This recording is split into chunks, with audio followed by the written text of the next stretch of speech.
जब मैं नया नियम पढ़ता हूं तब मुझे वहां पर एक ऐसा वर्ड मिलता है जो पूरे पुराने नियम में एक बार भी नहीं आया है, और वो वर्ड है फरीसी। कहिए फरीसी। कौन है ये लोग? कहां से आ गए? मैं आपको बताना चाहता हूं, प्रभु यीशु मसीह और मलाकी के बीच में 400 साल का अंतर है। इन 400 सालों में यह ग्रुप उदय हुआ। आप जानते हो यह ग्रुप कब बना? जब परमेश्वर ने 400 साल तक बात नहीं की थी। मैं आपको बताना चाहता हूं, जब परमेश्वर लोगों से बात नहीं करता, जब परमेश्वर किसी कलीसिया से बात नहीं करता, वहां पर अक्सर फरीसी पैदा होते हैं। ये एक ऐसा ग्रुप है जो तब पैदा हुआ जब परमेश्वर ने अर्थ पे लोगों से बात करना बंद कर दिया था। और आप जानते हैं फरीसी जो थे, उनकी सबसे बड़ी प्रॉब्लम क्या थी? उनकी सबसे बड़ी प्रॉब्लम थी इम्बैलेंस लाइफ। कहिए इम्बैलेंस। इसे हिंदी में कहते हैं असंतुलित। एक तरफ ये बहुत आगे थे, दूसरी तरफ वो बहुत पीछे रहते थे। एक तरफ वो अपने नियमों को पालने में बहुत आगे थे, पर दूसरी तरफ लोगों के प्रति दया, लोगों के प्रति प्यार उनके अंदर नहीं था। आज भी आपको चर्च के अंदर ऐसे लोग मिल सकते हैं जिनके पास उत्पत्ति से लेकर प्रकाशित वाक्य तक पूरा ज्ञान है, पर वो आज भी माफ नहीं करते लोगों को। उनके अंदर आज भी लोगों के प्रति कड़वाहट है। एक तरफ वो ज्ञान में बहुत आगे थे, लेकिन दूसरी तरफ उनके इस ज्ञान में किसी के लिए प्यार नहीं था। कुछ लोगों को लगता है प्रेम का मतलब होता है किसी को बर्थडे पे गिफ्ट देना, किसी को आई लव यू बोल देना, किसी को ये बोल देना। ठीक है, पर यीशु मसीह के कलाम में, खुदावन के कलाम में प्रेम का अर्थ ये नहीं है। यीशु ने कहा अगर तू मुझसे प्रेम करता है तो जो मैं कहता हूं वो तू करेगा। Love means obedience. अगर आप कहते हैं कि मैं खुदा से प्यार करता हूं पर मैं उसकी बात नहीं मानता हूं, तो बाइबल कहती है ये प्यार नहीं है, ये जस्ट आपके इमोशंस हैं। ये वो ग्रुप है जिससे जीसस कॉन्स्टेंटली बैटल करता था, लड़ता था उनसे। ज्ञान में वो बहुत आगे थे, पर प्रेम में जीरो थे वो। मैं हमेशा अपने भाई बहनों से कहता हूं चर्च के अंदर, अगर आपको ज्ञान कम है तो चलेगा। अगर आपको प्रकाशित वाक्य के उन 7 कटोरों के बारे में नहीं समझ में आता, कोई बात नहीं। अगर आपको नहीं पता है एंटी क्राइस्ट कब आएगा, यीशु मसीह कब आएंगे, चलेगा। पर आप पे प्यार होना चाहिए। कई अपने पास वाले से, भले ज्ञान कम हो पर प्रेम अधिक होना चाहिए। हाँ, आजकल बहुतों के पास ज्ञान बहुत है, ज्ञान की टांग इतनी बड़ी है और प्रेम की टांग इतनी है, इसलिए हमेशा लगड़ा के चलते, क्योंकि एक टांग बहुत बड़ी है। क्या फायदा उस ज्ञान का जो आपको प्यार करने में मदद न करे? हाँ जी, हमारे चर्च में एक बार एक कॉल आया, मैं नहीं उठाया था। सूरज भाई से बात करनी है। मैंने कहा सूरज भाई बोल रहा हूं, ब्रदर मेरा एक सवाल है, मेरी देवरानी मुझे बहुत तंग करती है, बताइए क्या करूं। मैंने कहा लोगों को मंगवाओ, पिटवाओ। लोगों को मंगा के पिटवा दो उसको। मैंने कहा ये क्या सवाल है, बाइबल साफ कहती है आपको माफ करना है।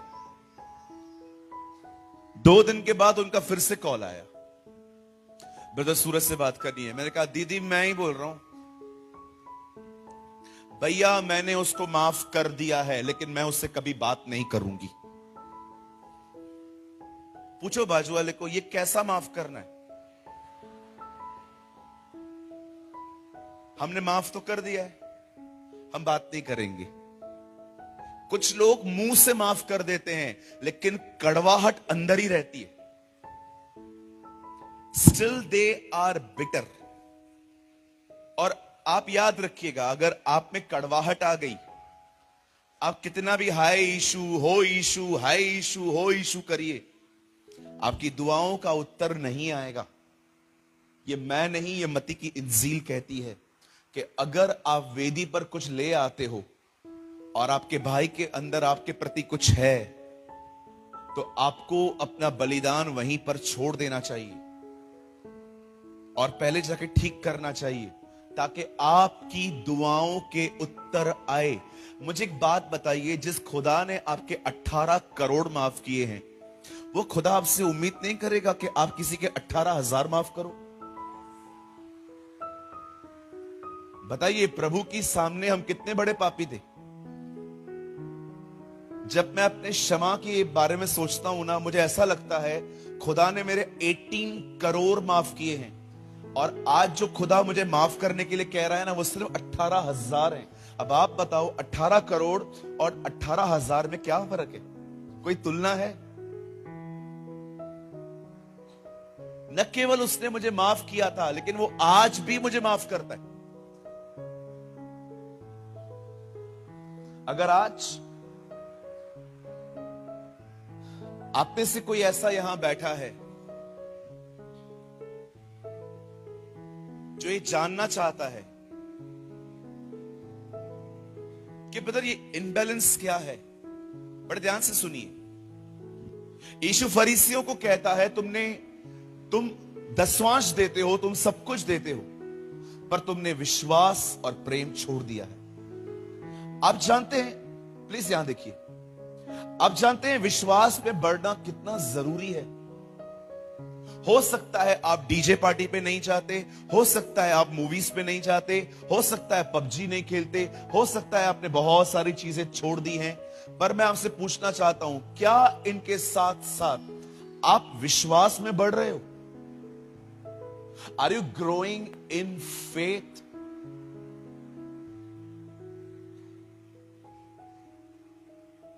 आप जानते हैं, अगर आप ये कहते हैं कि मैं विश्वास में बढ़ रहा हूं, तो मैं आपको बताना चाहता हूं, जितना व्यक्ति विश्वास में बढ़ेगा, उतना ही हर दिन वो स्ट्रेस से रिड्यूस होगा, चिंताओं से आजाद होगा। आज कभी कभी आप देखिए, हमारे दिमाग सारा दिन चलते रहते हैं।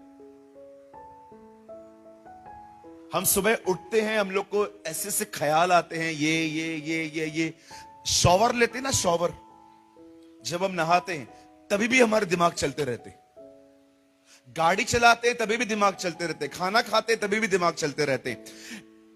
सिर्फ एक ही समय आता है जब हमारा दिमाग चलना बंद होता है, और वो है जब हम सोते हैं। और अगर आपको वहां भी चलाना है तो मैं आपको बता सकता हूं, हॉरर मूवी देख के सो जाओ। किसी ने कहा, जिस किसी को अकेला महसूस हो रहा है वो हॉरर मूवी देखे, उसके बाद सदैव तुम्हें फील होगा तुम्हारे साथ कोई है।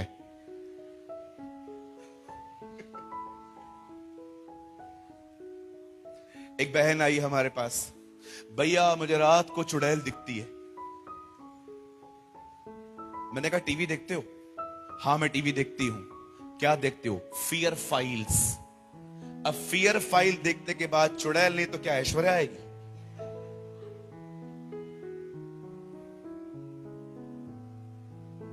एक बहन ने आके कहा, मुझे बहुत बुरे बुरे ख्याल आते हैं। मैंने कहा बिग बॉस देखती है क्या? हाँ मैं देखती हूं। तो और क्या आएगा? ऐसे बकवास और फालतू चीजें हम देखेंगे तो ड्रीम्स में तो वही आएंगे।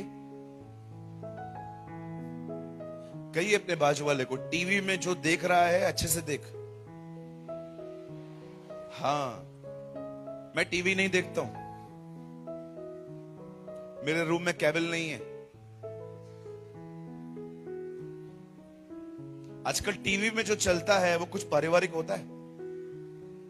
बोलो बोलो ओ मेरी बहनों, चलता है कुछ? सास भी कभी बहू थी, ससुरा भी कभी दामाद था। कहानी तेरी मेरी, तेरी है तू देखना, मैं क्यों देखूं? कहीं तो होगा, जिधर है उधर ही पकड़ के मारो उसको। पता नहीं क्या क्या देखते रहते हैं लोग। वो लोग टीवी में नकली आंसू बहाते हैं, उन्हें देखकर हम असली आंसू बहाते हैं।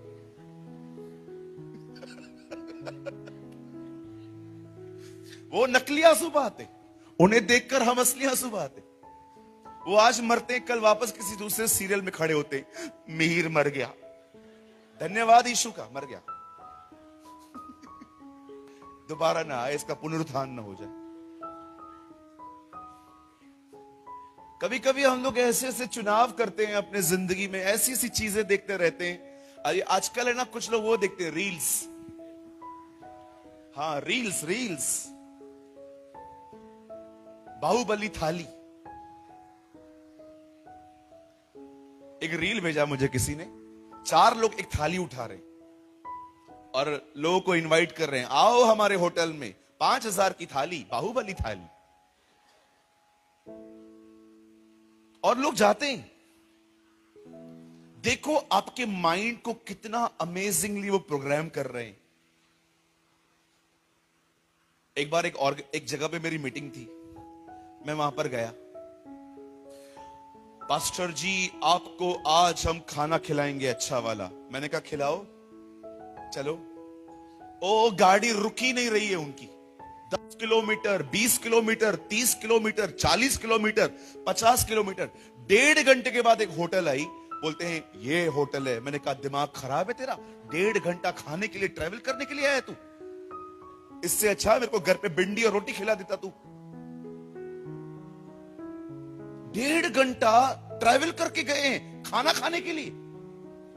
कितने फारिक लोग हैं, कितने फ्री बैठे हैं लोग। अरे ये 1.5 घंटा दुआ में बैठते, खुदा के करीब चले जाते। 1.5 घंटा गाड़ी चलिए, 1.25 घंटे गाड़ी चलिए, अभी खाना खाने के बाद 1.25 घंटे वापस जाना है। मैं तो खाना भी ऐसे खा रहा था।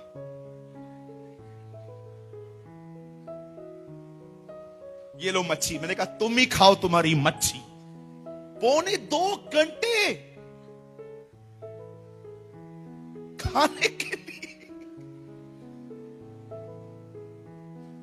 भाई समय कीमती है, हमारा प्रभु आने वाला है बहुत जल्दी, हमें भागना है उसके लिए। ये थोड़ा थोड़ा टाइम करके पूरा दिन निकल जाता है आपका। 10 मिनट उसके साथ गप्पे मारेंगे, 15 मिनट उसके साथ जाके बैठेंगे, 20 मिनट वहां से बैठेंगे। नो नो नो, आप हमेशा याद रखना, खुदा ने हम में से हर एक को अलग अलग वरदान दिए हैं। कोई प्रचारक है, कोई शिक्षक है, कोई टीचर है, कोई क्या है, कोई क्या है। पर आप जानते हो हम एक जगह पे सब सेम है। परमेश्वर ने हम में से हर एक को 24 घंटे दिए। अब ये आपके ऊपर है, आप इन 24 घंटों के साथ क्या करोगे। You are just wasting your time कि आप खुदा में बढ़ रहे हो।